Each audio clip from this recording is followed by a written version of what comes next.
And so like I had like a release on Proximity, which was my second release that like killed it on the Spotify editorials, and I was like, wow, like people actually like my music. Like this is crazy, you know? Like people are actually kind of taking it seriously now. What's up, Kevin? How are you? Oh, good, man. Yeah. We How already, is huh? everything? How is everything at home and whatnot? Yeah, it's doing well. It's back to normal, kind of. Aside from all the weird restrictions, it's still quite life as normal right now. Mm-hmm. It's a That's good good to thing. hear, honestly. Yeah, Yeah, hopefully this world goes back to normal ASAP because it's just ridiculous right now. yeah. So much. You already told me before we started recording, like you only go out like once a day, right? Yeah, yeah. Minimally to get my coffee and walk, which is Yeah, my exercise. yeah, exactly. The daily exercise. Yeah. Okay, listen. We already had a talk before this, so let's just continue where we stopped. For everyone who's watching right now, I wanted to give a deeper insight into the coaching program. So, what is the coaching program? How have you experienced it? Those kind of things. So maybe it's easy for people to understand. Like, where were you like a year and a half, 2 years ago when we met? Where were in which point of your career were you at that moment? Well, I like was going to a music school when we first met, and yeah, I was just like trying to figure out like what is the next steps for me because I was still pretty young as a producer. I feel like a lot of my growth happened within the last like year and a half for the most part in terms Hmm. of like my production capabilities. Um, and so yeah, I was just really like figuring out like what's next. Like, okay, if I know how to produce, like what the hell do I do now? Like Yeah. producing is only one thing. Like you can be the best producer and like no one cares. Like it's like you have to figure out like what are the next steps into advancing your career. Being an artist or like being a music producer is a brand or is a business at the end of the day, and you Yeah. have to And what figure made out you think that? steps. Like, were there some particular reasons that made you think about those things? Was it a financial thing or personal thing?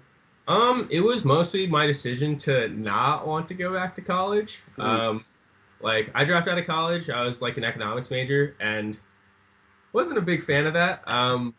So that's why I went to this music school for a year, and I was like, I mean, I had a pretty musical background, and so I was like, damn, like, you know, that kind of I like fell in love with it, and whatnot, and like now that after I finished the program, I still wanted to stay in LA because LA is a pretty good place to be for music at the end of the day, and not wanting to go back to college means you're on your own. So like that decision has made me like just try and figure out ways that you can turn music production into a business at the end of the day because that's it's a music industry at the end of the day. Yeah. Yeah, of course. And you want to make a living from it, so you need money to do that, of course. Hmm.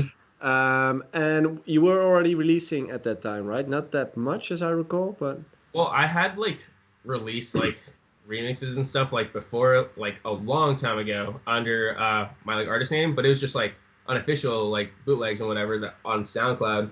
And so when I went to like um this music school, I just like deleted everything and I was like, all right, start fresh. Didn't even have a Spotify page. And then when we met, that was like around the time I was finishing my tracks and my tracks had gotten signed. yeah. And you had a To lot of like, music stacked up, right? I recall. yeah, yeah, I'd worked with like some incredible vocalists, learned a ton throughout the process and like, just kind of like honed in my production skills to the point where like a label would kind of take it seriously. And, what I was like one of the big things about like my artist brand, after deleting everything off of SoundCloud and whatnot, I wanted to come back with a good start, a big start.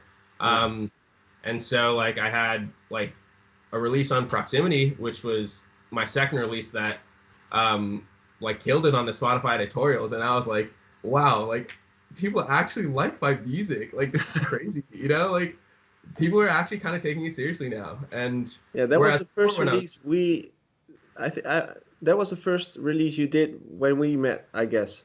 That was the well, first time. I had like we had like I'd sent you all the music and everything Hmm? because I'd been working on these songs for like months. They were Yeah. my they were my children for a while. Never finished. Yeah, never finished. Exactly. And then like I didn't even think it was finished when they got signed. And then like, you know, at that point I was like, okay, well, I can use this as just like the standard of finished music. Mm-hmm. And so then yeah, once I got signed, I was like, wow, like, you know, music, like I can actually do some music, you know, like it's not like half bad. Um, and yeah, from there I just had another release in March. Yeah. On a different label. Yeah.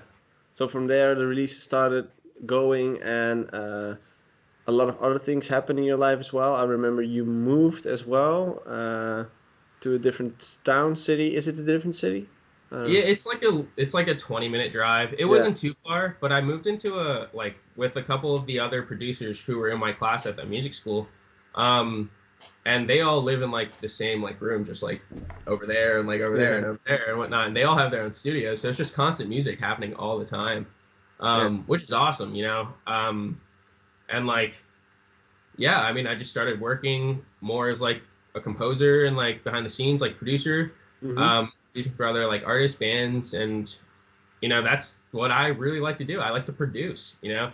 Yeah, let's go through that process because you told me before we started recording this, but a couple of months ago, you started realizing that making music for other people might be even a better thing for you to do.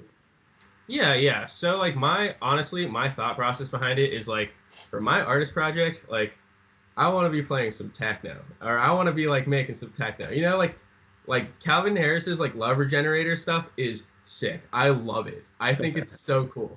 And I also just like fell in love with techno and like the techno scene in LA. It's incredible here. So for my artist project, that's what I want to do.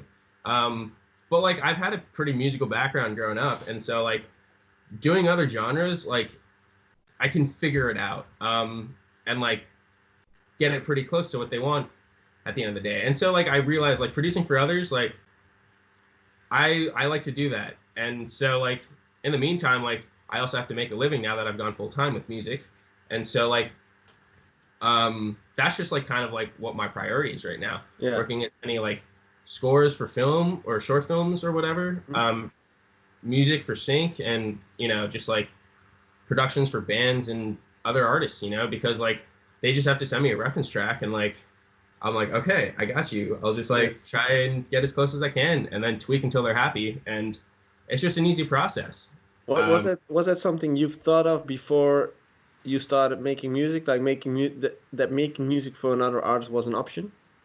Well, I mean, most of my music is pretty poppy at the end of the day. So like ultimately my goal is like I want to be producing for like Ariana Grande, you know, like someone like big, you know, and that's something I want to do. I'm trying to build my brand more so as like a producer rather than just as a DJ, you know, like I want to be producing like Ryan Tedder does, and like that would be awesome. And that's a process, and it starts somewhere, and but that's like the avenue that I want to go. And so like I've been able to work like from the artist side with like incredible vocalists and learn honestly a ton from them about like songwriting and like even vocal processing and whatever. And so like I want to take that and bring that into pop, you know, and like be able to do that as well. Yeah, it's amazing to see that you've managed to go from music as part-time to a full-time job in like a year and a half, probably. Yeah, but I'd been producing for a long time before. A way, way longer time. This is probably like year number like 7 at this point, I would say.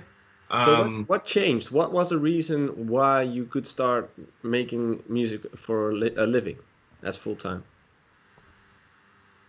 Management. Like, I mean, like it was my last management was focused on building artist projects, and my current manager is focused on what my goal is, trying to make a living from music and get my credits on as many things as possible. You know, like get as many jobs as I can.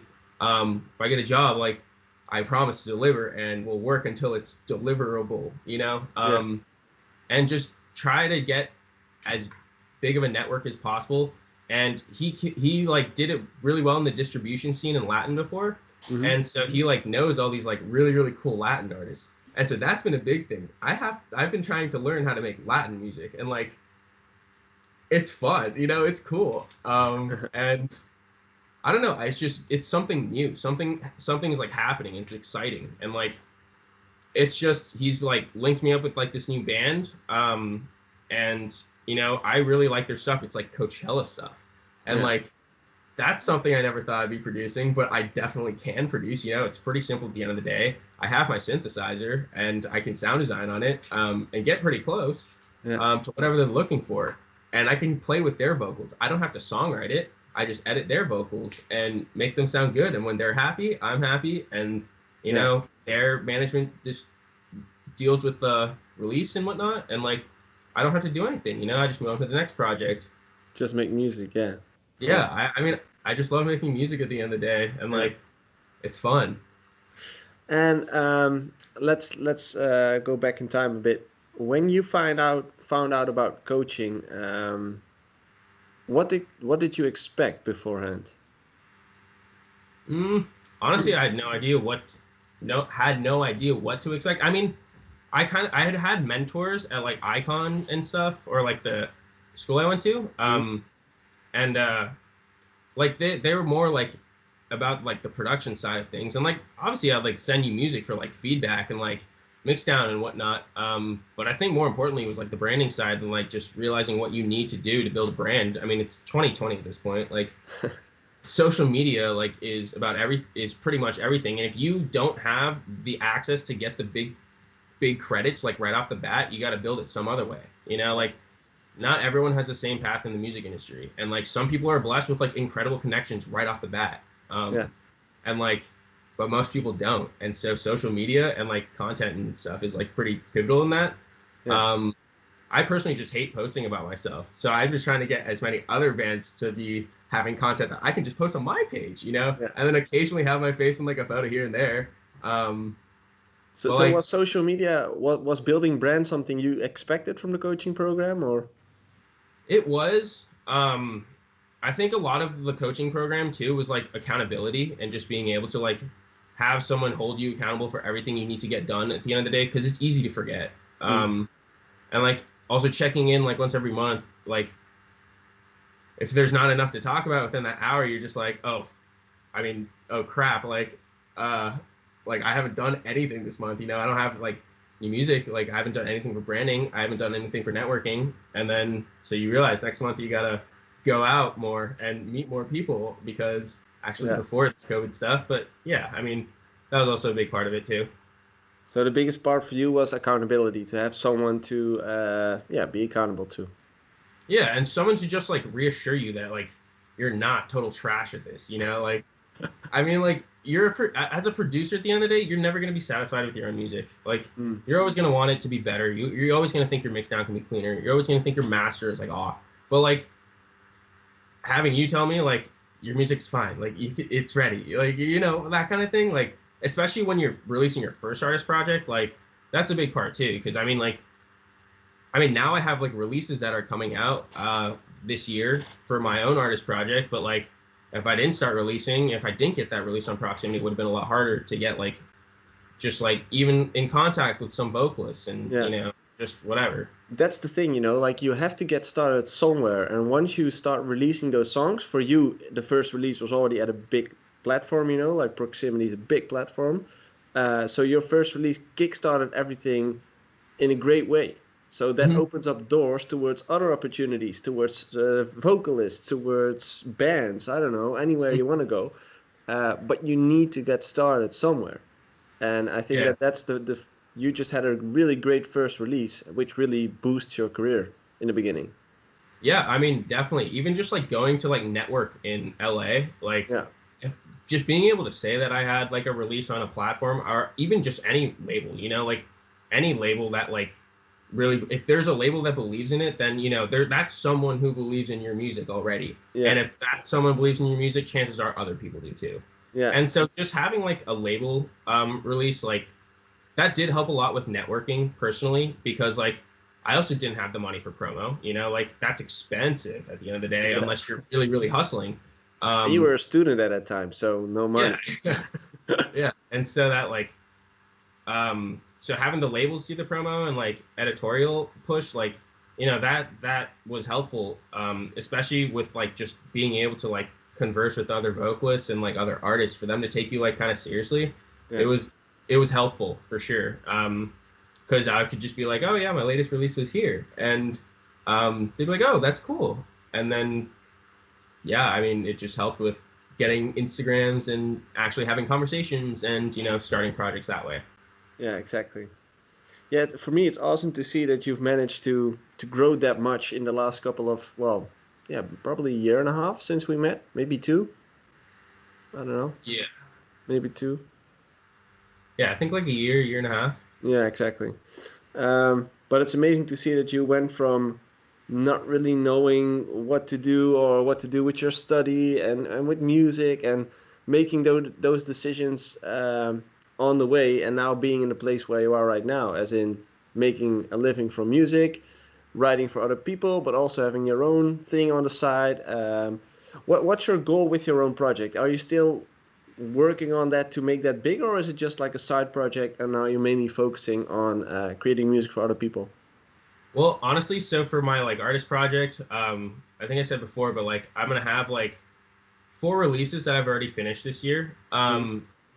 And like I personally don't really care about these releases that much, but I'm friends with the vocalists and I do care about them. And Yeah, so like I still want the music to come out, like, and it'll help their numbers too if it's on a label as well. Their monthly listeners will go up, and they're all just really great people. I had a great time. I think the songs are good.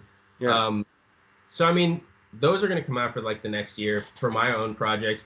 But I mean, I'm not really going to be writing anything new for my project for the most part. hmm And I kind of want to come back with like a techno EP.